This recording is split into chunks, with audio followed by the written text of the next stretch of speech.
Saudações, camaradas, mais um vídeo do canal hoje sobre a Revolução Francesa. Não sei se vai ser o único vídeo sobre a Revolução Francesa, já que é muito tema, mas é interessante pegar, porque geralmente vamos falar da Revolução Francesa como sendo uma revolução diferente das outras, foi civilizada, etc e tal. Mas pelo contrário, a grande Revolução Burguesa foi a mais violenta de todas as revoluções. Até a palavra revolução criou um sentido novo a partir da Revolução Francesa. Ela começa em 1789, porém já vem em consequência de várias outras revoltas que vinham acontecendo dentro da França, contra o absolutismo e os abusos da nobreza em relação aos burgueses. A burguesia já era rica. Como já falamos no vídeo anterior sobre o Renascimento, a burguesia foi crescendo, acumulando capital e acumulando poderes também. Porém, o governo absolutista acabava limitando os poderes da burguesia e ao mesmo tempo cobrando altos impostos desses burgueses. Então, vários fatores econômicos, sociais, até climáticos vão ajudar a burguesia nesse processo, já que a população estava revoltada com a onda de fome, geadas e a má gestão do governo absolutista, que mesmo com a população sofrendo com a crise, davam grandes festas no Palácio de Versalhes, levando a população a achar até que era uma provocação da nobreza contra a miséria da população. Vamos lá. A crise levou a várias revoltas no interior da França e chegou até Paris. Nesse momento, vendo que não havia uma solução fácil para a crise, o governo absolutista de Luís XVI resolve então convocar a Assembleia dos Estados Gerais, que era uma assembleia consultiva, que só havia sido chamada séculos antes. E agora ela se reúne tentando conseguir uma solução para a crise. A solução apresentada pela Assembleia era exatamente a taxação dos nobres, para diminuir a carga tributária em cima da burguesia. É claro que os nobres, juntos com a igreja, se uniram e acabaram não aprovando as resoluções dessa Assembleia. O terceiro Estado se retira. E quem era o terceiro Estado? O terceiro Estado eram deputados eleitos por voto censitário, logo representavam a grande burguesia e a pequena burguesia, principalmente de Paris e das grandes cidades. Dentro dessa pequena burguesia havia determinados grupos que até tinham uma proposição de mais influenciados pelo iluminismo e queriam realmente uma mudanças mais radicais. Como a Assembleia se separou dos Estados Gerais, formou uma Assembleia Nacional e depois a Assembleia Nacional Constituinte, levou a população de Paris a se radicalizar. Começam grandes revoltas populares. Aí que vem sim se tornar uma revolução. Não foi só a retirada do terceiro Estado dos Estados Gerais formar uma Assembleia Nacional Constituinte. A população se revoltou, foi às ruas, não só na cidade de Paris, mas também no campo, levando a várias manifestações. Porém, a grande manifestação ficou marcada como a data inicial da Revolução foi a tomada da Bastilha. Na verdade, a população já havia tomado as armas e buscava pólvora na Bastilha. Acabou soltando os presos, fazendo aquela grande revolta que continuou. E não só parou ali, mas como continuou pelo interior da França, levando a várias mortes. Com a revolta nas ruas, a Assembleia cresceu também em poder e fez a Declaração dos Direitos do Homem e do Cidadão, que passou a ser o documento-chave para a construção posterior da Constituinte.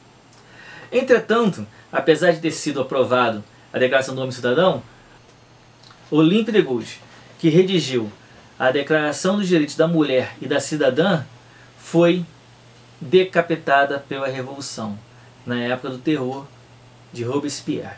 O direito da mulher não era reconhecido pelos revolucionários iluministas do terceiro Estado. Para evitar as grandes revoltas e a população tomar as rédeas da Revolução, a Assembleia aprovou uma lei, que é a Lei de Le Chapelier, que limitava o direito de organização e impedia as greves, para que a população mais pobre não tivesse uma participação direta na Revolução Francesa. Porém, continuou-se a ter várias manifestações, principalmente com a tentativa de fuga do rei. O governo da convenção era formado pelos deputados da Assembleia Nacional. Esse governo ficou bem dividido.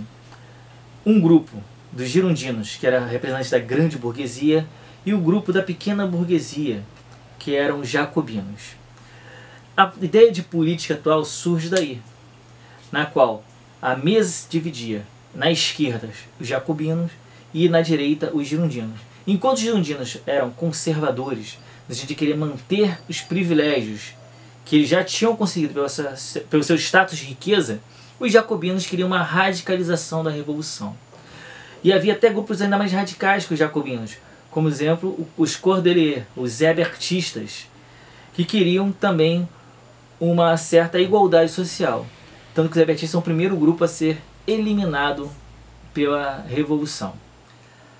A revolta monárquica de Vendéia, que foi massacrada pela Guarda Nacional, e foi um maior número de mortes durante esse processo revolucionário, acabou acelerando o processo da Revolução. E com a morte, na verdade o assassinato de Marat, uma girondina, levou a uma radicalização dos jacobinos, que acabaram chegando ao poder com Robespierre. O governo curto de Robespierre foi chamado de o terror. Por quê? Com a lei dos suspeitos, ele começou a perseguir não só os traidores girondinos ou monarquistas, mas também os grupos mais radicais dentro do próprio partido dos jacobinos. A partir daí, os jacobinos, apesar de ter conseguido aumentar muito a sua capacidade de poder, vão perder o apoio popular. Robespierre se vê isolado e acaba sendo derrubado no golpe do Termidor. A reação termidoriana marcou o fim da parte radical da Revolução.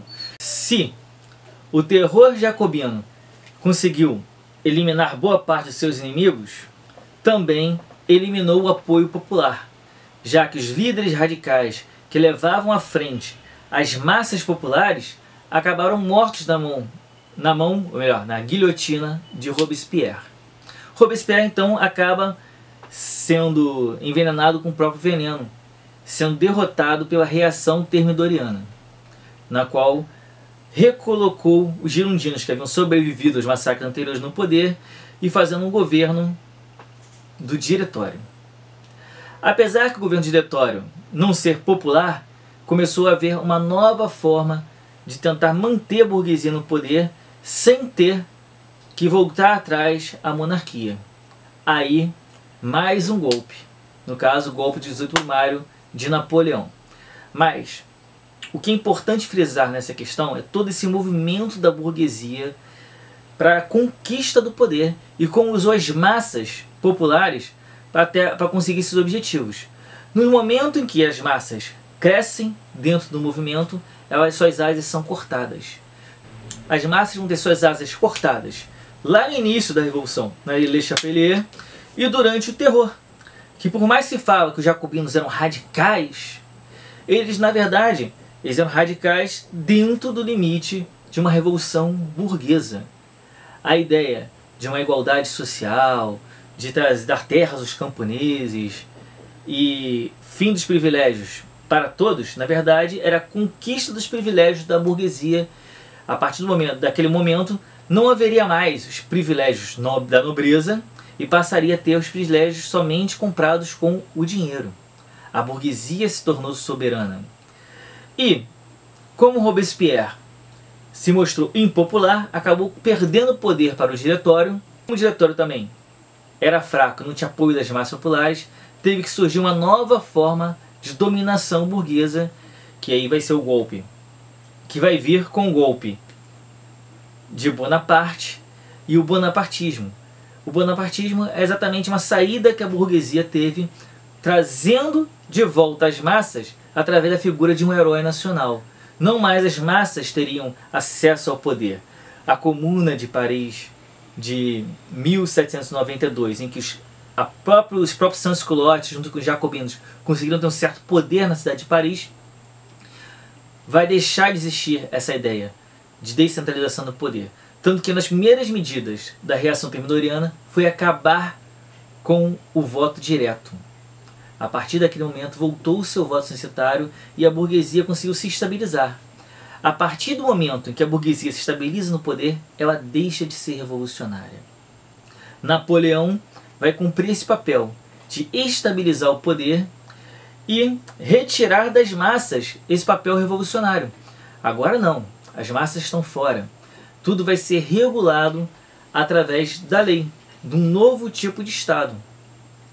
Então, a burguesia, com todo aquele discurso de liberdade, igualdade, fraternidade, mostrou sua verdadeira face, colocando um Napoleão como grande líder, sustentado pela riqueza da burguesia, que já havia conseguido seu papel como líder do Estado.